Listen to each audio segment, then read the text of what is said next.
Alright guys, so this is a 1997 Nissan Altima. It's got the KA in it. So haven't seen a lot of videos up, man, on the speed sensor. I've seen a couple of them, but it doesn't show you where the hell it's at. So look, I'm gonna show you real quick before I get this shit done. Right down there. Let's focus. Right down there is the speed sensor.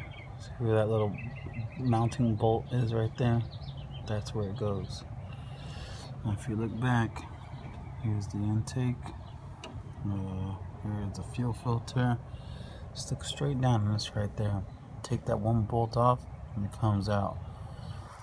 Yes, it's pretty easy to see. I mean, I've seen a lot of people say you gotta get it from the bottom, you gotta lift up the car and this and that, but right here looks like I can just get it from the top. So I'm gonna take a shot at it from up here and go from there.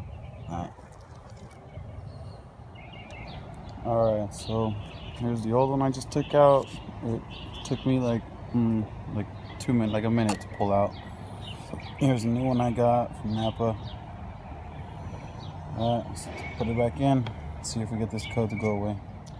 Alright guys, so I'm all done. Everything worked out. The sensor went in pretty easy. It's just one bolt to take it out, one bolt to put it back in.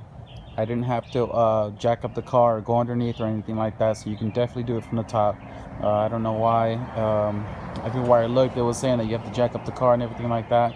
I didn't have to do that, so if you guys get a code, the P0500, I believe it was, you guys can go ahead and change that out, man. It's super simple. You can do it from the top. And yeah, so if you guys have any questions, just go ahead and put them in the comments. And yeah, you're good to go. Alright guys, later.